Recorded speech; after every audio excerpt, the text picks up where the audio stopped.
Konsep dasar estimasi parameter dalam statistika yang menjadi objek utama adalah populasi, yaitu seluruh individu atau objek yang menjadi sasaran penelitian. Populasi memiliki ukuran atau ciri-ciri yang disebut dengan parameter, yaitu nilai-nilai tetap atau konstan yang menggambarkan karakteristik populasi. Setiap parameter yaitu abstrak dan sering tidak diketahui. 3 parameter yang umum digunakan, yang pertama ada mu, yaitu rata-rata populasi, 2 sigma atau simpangan baku populasi, yang ketiga ada P, proporsi dalam populasi. Selanjutnya adalah sampel statistika, di mana sampel adalah bagian dari populasi yang diambil secara representatif untuk dianalisis. Ukuran-ukuran yang diperoleh dari sampel disebut dengan statistik, yang digunakan untuk memperkirakan nilai parameter populasi. Statistik adalah nilai-nilai nyata yang bisa dihitung langsung dari data sampel. Sifat statis yaitu empiris dan nyata karena dapat dihitung dari sampel. 3 statistik utama yaitu pertama ada X bar atau rata-rata dari sampel, 2 S simpangan baku dari sampel atau P bar yaitu proporsi dalam sampel.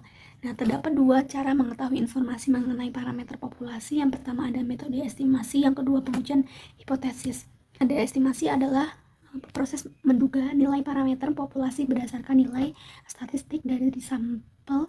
Dalam estimasi kita mengasumsikan bahwa karakteristik dari sampel mewakili karakteristik dari populasi. Selanjutnya ada ciri estimasi yang baik. Yang pertama ada tak bias, di mana estimator dikatakan tidak bias jika nilai harapannya atau rata-rata dari semua kemungkinan nilai estimator dari berbagai sampel sama dengan nilai parameter populasi yang diduga. Artinya rata-rata hasil estimasi dari banyak sampel akan mendekati atau sama dengan nilai sebenarnya dari parameter.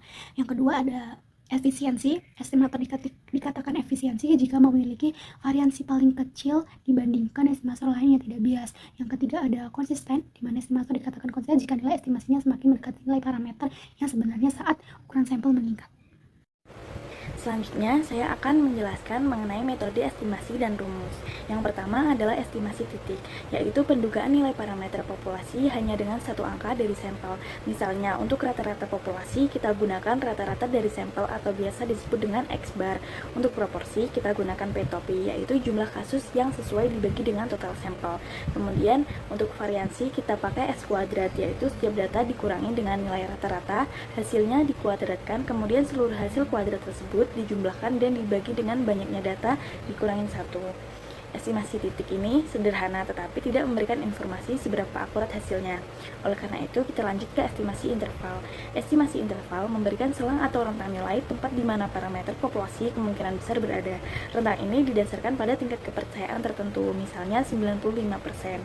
Untuk estimasi interval, rata-rata rumusnya tergantung kondisi. Jika simpangan baku populasi diketahui dan sampel besar lebih dari 30, kita pakai distribusi X bar plus minus Z kali sigma per akar N. Nilai Z-nya tergantung tingkat kepercayaan. Tetapi, jika simpangan baku populasi tidak diketahui dan N lebih kecil dari 30, maka kita pakai distribusi X bar plus minus T kali S per akar N. Untuk proporsi, kita pakai rumus serupa, tetapi sesuai karakter data proporsi, yaitu P topi plus minus Z dikali akar dari P topi kali 1 minus P topi dibagi N. Dengan semua rumus ini, kita bisa mengatakan dengan tingkat kepercayaan 95% rata-rata populasi diperkirakan berada antara sekian dan sekian. Kemudian, kita perlu paham juga untuk perbedaan antara distribusi Z dan T. Distribusi Z itu digunakan jika standar deviasi populasi diketahui dan sampel cukup besar, sedangkan distribusi T digunakan jika standar deviasi tidak diketahui, terutama saat sampel kecil. Selain itu, kita juga harus paham nilai-nilai Z berdasarkan tingkat kepercayaan. Misalnya, untuk 90% Z-nya 1,645, kemudian untuk 95% Z-nya 1,960, dan untuk 99% Z-nya 2,575. Nilai ini menentukan seberapa lebar interval estimasi kita. Makin tinggi kepercayaan, makin lebar selangnya. Misalnya, dalam survei IPK mahasiswa dari 36 orang, rata-rata 2,6 dengan Z 1,96 dan deviasi 0,3, kita bisa bilang rata-rata IPK mahasiswa seluruhnya mungkin antara 2,5 dan 2,7. Faktor yang mempengaruhi estimasi yaitu ada 3. Yang pertama, ukuran sampel. Semakin besar sampel maka akan semakin presisi. Contohnya dengan sampel 100 dan sampel 1000. Tingkat keyakinan. Semakin tinggi tingkat keyakinan, interval akan semakin lebar. Contohnya tingkat keyakinan 90% dan 95%. Lalu variabilitas data. Semakin tinggi variansi, interval akan semakin lebar. Contohnya sigma 5 dan sigma 10. Selanjutnya, prosedur estimasi dan contoh penerapannya, yaitu menentukan parameter yang akan diestimasi, memilih metode sampling yang cocok, menghitung statistik sampel yang relevan, menentukan signifikasi alfa, menentukan interval kepercayaan, menginterpretasikan hasil ke dalam konteks penelitian. Lalu, survei penduduk dengan mengestimasi rata-rata tinggi badan dengan sampel 500 orang, ini contoh penerapannya. Lalu, pada pemilu, menggunakan hitung cepat dengan cara menggunakan estimasi proporsi suara, lalu kontrol kualitas, mengestimasi variansi produk dalam manufaktur.